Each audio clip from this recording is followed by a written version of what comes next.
Então, boa noite, pessoal. Dando sequência aí à nossa disciplina de zoologia, né? Nós tínhamos parado lá no estudo dos plateumintos, que eram aqueles vermes considerados achatados. Então, desde o começo da disciplina, a gente veio vendo da onde surgiu o reino animal, né? Então, nós vimos que os primeiros seres vivos classificados como do reino animal são as esponjas. Não tinham tecidos verdadeiros ainda, né? Era um aglomerado que não tinha sistema nenhum. Delas surgiram os quinidários, que nós comentamos, né? As águas-vivas, os pólipos, que aí começou a surgir um tecido verdadeiro, então eram seres vivos diblásticos, ainda não tinham simetria bilateral. E daí na última aula nós comentamos sobre os plateumintos, né? E as doenças causadas por eles. Fizemos até aquela lista de exercício, né?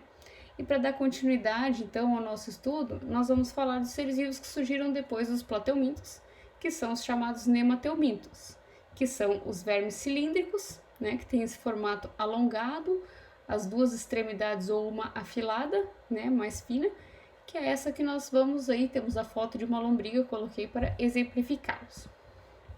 Então, começando pelas características desses seres vivos, nós comentamos ali então, na aula passada, nos plateumintos, que surgiu uma característica chamada simetria bilateral. Então, o que é isso? Quando eu corto o corpo do animal em dois, a parte externa, eu consigo ver que ele tem dois lados iguais. Então, a partir daqui, todos os seres vivos que surgirem, eles vão apresentar essa característica, exceto as estrelas do mar, lá os equinodermos um pouquinho mais para frente, que eu vou explicar por que eles não vão apresentar simetria bilateral. Número de folhetos embrionários. Então, o que é isso? Nós comentamos que os tecidos que se formam, eles podem ser endoderme e ectoderme, e também temos um tecido chamado mesoderme. Então, lá nos quinidários, ainda só se tinham dois tipos de tecido, né? Depois, nos plateumintos, que nós estudamos na aula passada, já tinham 3 tipos de tecido, e para os nemateumintos não é diferente. Eles também têm 3 tipos, né, de folhetos embrionários: endoderme, ectoderme e mesoderme. Então, é um filo aí, animal que tem uma riqueza muito grande. Estima-se aí que tem mais de 12 mil espécies a serem catalogadas, embora não se tenha muito estudo, né, porque são seres vivos que parasitam, então tem uma infinidade de seres vivos, mas ainda não são tantos conhecidos, mas acredita-se aí que ele tem uma diversidade imensa no planeta, né? Então, quanto à presença de celoma, que era aquela cavidade preenchida por líquido, né, que abrigavam os órgãos, agora existe um celoma, embora não seja verdadeiro. Então, até coloquei uma figurinha aqui embaixo, né, que mostra a cavidade digestória, mostra a mesoderme, e o celoma é essa partezinha aqui. Então, por que ainda é chamado de pseudoceloma? Porque ele não tem mesoderme dos dois lados. Então, eu posso ver ali onde tem uma setinha escrita pseudoceloma, que só tem a mesoderme recobrindo ele por um lado, então por isso ele não é considerado celoma verdadeiro. E a gente no próximo slide já vai ver como ele é formado. Como que é o formato do corpo desse animal?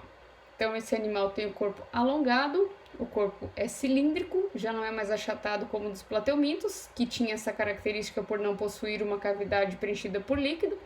Então, como os nematóides têm essa cavidade preenchida por líquido, eles acabam tendo o corpo cilíndrico.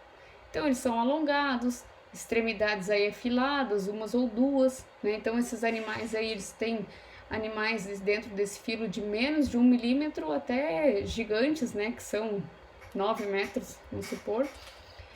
Mas a normalidade aí é ele ter pelo menos, mais ou menos 5 centímetros aí. Mas vamos supor as lombrigas aí, elas podem ter bem mais. Como que é o modo de vida desse ser vivo? Ou ele é livre ou parasitário. Se ele for livre, então, de ambiente terrestre ou aquático, né? E ele é um endoparasita, então, de muitos animais e plantas. Então, a professora Dani fala bastante sobre doenças causadas por nemateumintos ou nematóides, né? São os mesmos aqui que a gente vai citar, mas eu vou dar a ele mais uma ênfase às doenças causadas em animais e humanos.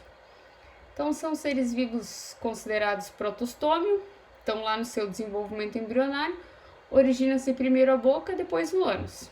O habitat, então, nós comentamos, né? Terrestre ou endoparasita. Esse ser vivo, ele forma uma cutícula protetora na volta do seu corpo, assim como nos plateumintos.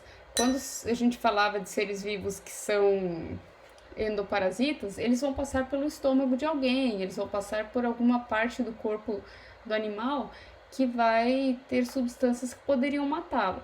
Então, tendo essa cutícula protetora no corpo, esse ser vivo tem uma certa proteção. Então, quando ele passar lá pelo estômago de um parasita, de um possível parasita, ele não vai ser deglutido por aquele animal, né?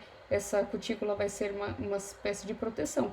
Tanto que os remédios, né, os vermífugos aí, eles vão atuar exatamente destruindo essa cutícula protetora que tem em cima da epiderme do animal. Destruindo essa cutícula protetora, né, esse animal vai ser aí digerido pelo ser vivo que está parasitando. São seres vivos que não têm flagelos ou cílios, como era o caso lá dos plateumintos que nós tínhamos comentado na aula passada, né? Tinha até uma foto de uma planária cortada lá, que mostravam que elas tinham cílios. Essa daqui já não tem cílios. Então, como que se forma esse pseudoceloma, né? Esse celoma falso?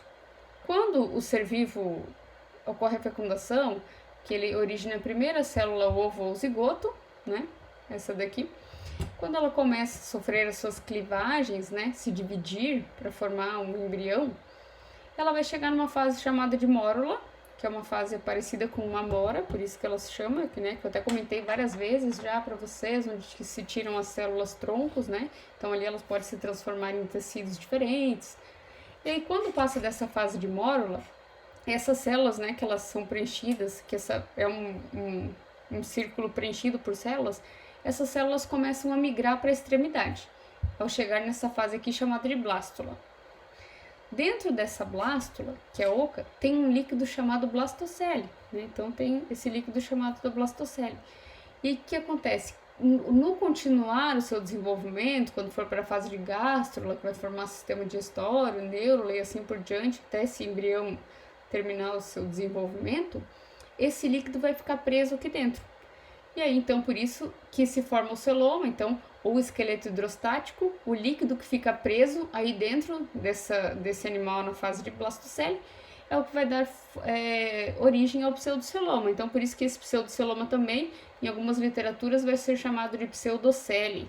Né? Então, é porque o líquido da blastocele ficou preso ali dentro do ser vivo, formando esse falso celoma. Então, ele tem sim uma cavidade para abrigar órgãos, ainda não é uma cavidade verdadeira, mas que já vai trazer umas funções diferentes aí dos plateumintos, né? Uma evolução maior. Então, vocês estão acostumados a ver aqueles slides com bastante texto, que eu gosto de deixar, né, para estudar, ele até fica melhor. Então, eu posso colocar até lá no RA, se vocês quiserem, o PowerPoint, que seria aquele com todas essas informações. Eu só coloquei menos aqui, porque agora fica mais fácil, né? Vocês vão ter o áudio, então para estudar ele acaba ficando melhor, não tendo aquele monte de texto. Então, como que acontece com o sistema nervoso, né? O sistema excretor e como que é essa musculatura desse ser vivo. Então, coloquei aqui uma foto, né? De um nematelminto cortado ao meio. Então, como que acontece esse sistema nervoso? Esse sistema nervoso é chamado do tipo ganglionar. Então, forma um gânglio nervoso, aqui, temos um exemplo aqui embaixo. Esse gânglio nervoso, ele forma um anel que vai circundar a faringe do animal. Então, tem ali na foto, ó, verde. E aí, desse anel aqui, que vai circundar a faringe, saem dois nervos, o nervo ventral e o nervo dorsal. Esse nervo ventral, ele tem as funções sensoriais desse animal e motora. Já o nervo dorsal, ele só tem função motora. Então, vocês podem ver aqui apêndices, né, na boca desse animal, ali embaixo, quando sumir, que vai servir para o sensorial desse animal, para ele conseguir se locomover no ambiente que ele está, para ele detectar substâncias químicas, né, para ele, porque ainda estamos falando de animais que não têm uma boa visão, não tem, né, muitos órgãos aí bem desenvolvidos. Como que funciona o sistema excretor desse animal? Então tá aqui, né, daquele anel que vai circundar a faringe, vai partir esses nervos que vão estar aqui, ó, dorsal e ventral. Como que é o sistema excretor desses animais? No sistema excretor desses animais tem umas células chamadas renete. Esse renete é uma célula parecida com um H, que eu até coloquei aqui, ó, a foto aqui do lado. Então, ela dá a impressão que é um H, e o que acontece? ela passa também, só que na verdade aqui daí já vai ser lateralmente. Então ele vai ter esse ducto excretor dos dois lados. Então o que acontece? Esse ducto excretor vai passar recolhendo, né, essas excretas, e elas vão ser direcionadas a um poro excretor, então vai desembocar aqui, né, aqui no corpo do animal, e vai eliminar aquelas excretas nitrogenadas. Como que funcionam as fibras musculares desse ser vivo? Então lá nos plateumintos tinham fibras longitudinais, né, tinham várias diferentes fibras musculares. E aí aqui nós só temos, nesse animal, nós só temos fibras musculares chamadas longitudinais, então que estão aqui, né, que vão cobrir aí todo o corpo desse animal, e elas atuam junto com o celoma. Então o que é o celoma? Dentro do celoma é essa partezinha branca aqui, né, que é preenchida por líquido. Esse líquido, ele atua como um esqueleto hidrostático, né, desse animal. Então essas células longitudinais, quando elas fazem uma pressão para desencadear esse movimento, né, essa contração muscular, o celoma, o esqueleto hidrostático, vai atuar aí fazendo uma força rebote, como se ele fosse um músculo antagônico que mandasse uma força de volta. Então, esse ser vivo, ele só tem esse tipo de célula longitudinal, mas junto com ele atua o celoma, né, que é o esqueleto hidrostático, para concluir esse movimento, né, do ser vivo. Como funciona o sistema digestório e reprodutor desse ser vivo? Então, existe no sistema reprodutor dimorfismo sexual. O que é isso? Diferenças nas características de macho e de fêmea. Então, esses ser vivos são considerados dioicos, né? Tem macho e tem fêmea. Esse macho é menor que a fêmea e na ponta do corpo dele tem uma espícula copulatória, que se chama, que é isso aqui, ó. Então, na foto dele mesmo, a gente sabe que o macho, porque ele tem a ponta como se fosse um anzol. E nessa espícula copulatória aqui, ele vai se prender ao corpo da fêmea na hora da reprodução, né, para conseguir fazer essa reprodução. Como que vai ser essa reprodução? A fecundação vai ser interna, essa fêmea vai gestar esses ovos, né, essas larvas aí vão sofrer decdise, vão ser expelidas pelas fezes, né, o ovo vai ser expelido pelas fezes, né, gestando essas larvas, e aí vai ser como lá nos plateumintos, um animal que entrar em contato, né, onde não existir saneamento básico, um animal ou uma pessoa entrar em contato com esses ovos, sendo ingerindo, ou uma larva dessa penetrando pela pele, vai se infectar com essa doença que esse ser vivo vai causar.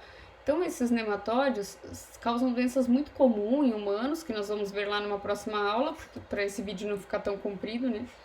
Então, porque eu até sei que vocês estão com bastante coisa, então a gente até combinou de não fazer muitas coisas, né? Aulas muito compridas, para não sobrecarregar vocês. Sistema digestório é completo. Então, pela primeira vez aqui na escala evolutiva dos animais, nós ouvimos seres vivos de sistema digestório completo. Então, a primeira vez na escala evolutiva que aparece o ânus é então nos nemateumintos. Então, nós temos aqui, né, um sistema digestório iniciado em boca, termina em ânus, que vai estar aqui, um pouquinho mais para trás. Aqui. E aí, então, pela primeira vez na escala evolutiva, temos animais com ânus. O macho, não lembro se eu falei, menor que a fêmea, né? Então, eles têm aí suas características sexuais. A fêmea é mais gordinha, o macho é mais fininho e menor.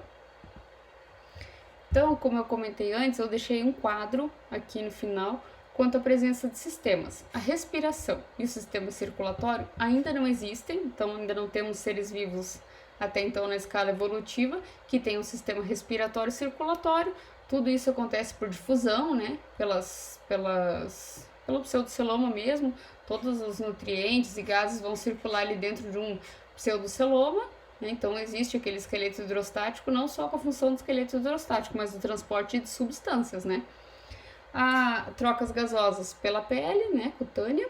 Sistema digestório, como eu comentei antes, completo, primeiro apresentar ânus. Reprodução com dimorfismo sexual, então temos animais aí dioicos, macho e fêmea, com fecundação interna, característica do macho ter uma espícula copulatória. Seres vivos, né, então com sistema nervoso do tipo ganglionar, que eu não coloquei ali, mas é o que? Ter um anel nervoso formado por gânglio na volta da faringe, partindo dele 2 nervos longitudinais com funções motora e sensorial, né? Sistema muscular apenas com fibras longitudinais, atuando junto ao celoma, como um esqueleto hidrostático, e o sistema excretor, formado por células chamadas renetes, né, que vão recolher todas aquelas sujeiras, aquelas excretas, e eliminar através de um poro excretor, né? Então, essas células vão formar ductos longitudinais, são células em formas de H, e vão eliminar aí as excretas através deste poro excretor. E aí, quanto às doenças, nós vamos comentar nas próximas aulas, temos aí famosas doenças chamadas ascaridíase, né, formada aí pelas ascaris lumbricoides, filariose, né, pelas microfilárias, elefantíase, que a gente ouve muito falar, enterobiose, né, muito comum nas crianças, depois nós vamos ver o que são, ancilostomose, né, o amarelão, bicho geográfico, entre tantas outras que nós já ouvimos falar e vamos comentar na próxima aula para não ficar muito comprido. Então eu vou deixar lá no RA para a gente fazer uma tabela comparando as diferenças, né, que surgiram entre o filo dos plateumintos e os nematódios, para a gente montar como se fosse um caderno de estudo mesmo. Então, na disciplina, vocês já têm aquelas questões que nós fizemos na aula passada.